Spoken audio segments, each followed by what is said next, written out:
Hi! Welcome po muli sa howtogreatfood.com at howtogreatfilipino.com. Ngayon po, gagawa naman ako ng spicy beef adobo. Ito po ang ating mga ingredients. Meron po ako rito nga fresh beef. Gagamit din tayo ng laurel, onion, soy sauce, oyster sauce, crushed garlic, vinegar, ginger, chopped chili, brown sugar, whole peppercorn, salt. Tapos po optional, maglalagay ako ng patatas. Gagamit din po tayo ng tubig at konting mantika. Tara na po magluto.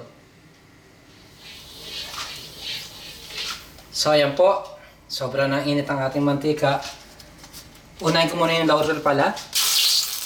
Siyempre para lumabas po yung kanyang aroma at ang lasa sumama sa mantika. Ngayon, ang ating beef, siyempre maingay ito. Dahan-dahan lang.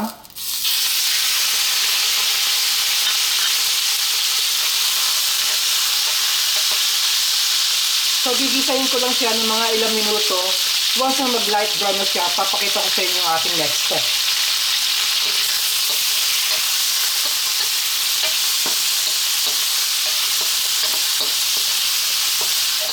So, ayan po.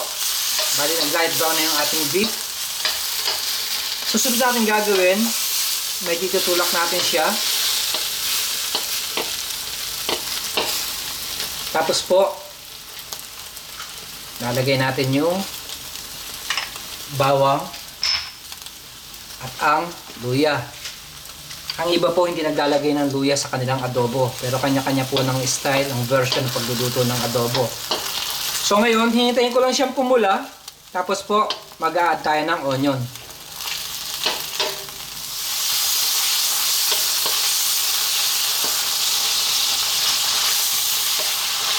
So ayan po, mapula na yung ating luya at ang bawang. Ayan, ilalagay natin yung ating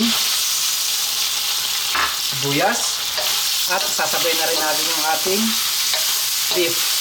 Pag-ahalo-haloin na natin.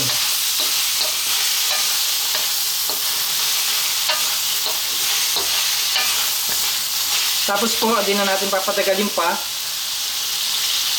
Ilalagay na natin yung ating chopped chili.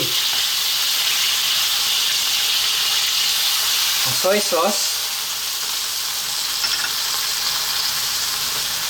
Oyster sauce.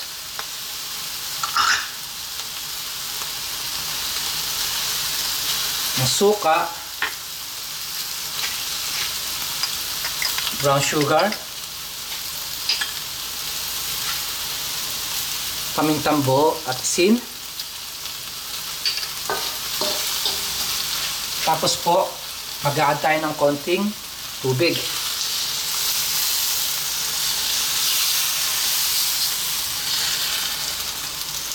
So, wag niyo po siyang haluin dahil may hilaw po yung suka.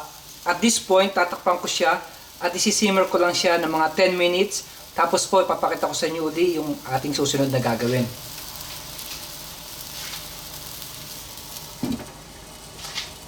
Okay po, mabuksan ko na.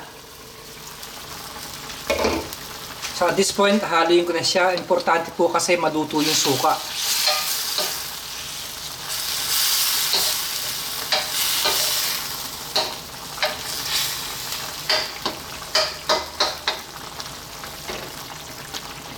Ngayon, another 30 minutes, sisimmer ko siya. Kailangan naman po ngayon natin na palambutin yung ating beef. Tapos po yung panghuli, ilalagay na natin yung ating patatas. So, bubuksan ko na po. Punta na tayo sa last stage ng ating pagluluto. So, malambot na po yung ating beef. Ilalagay na natin yung ating patatas. Pag hinihintay na natin maluto yung patatas, siguro mga 8 minutes, malambot na siya. Dahil malaki po yung pagkakakat ko sa ating potato. So once na malambot na po yung ating patatas, pwede na po siyang i-serve.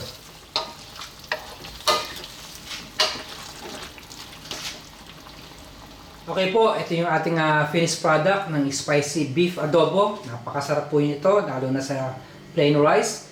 Muli, maraming po salamat sa panonood ng howtogreatfilipino.com. Mabuhay!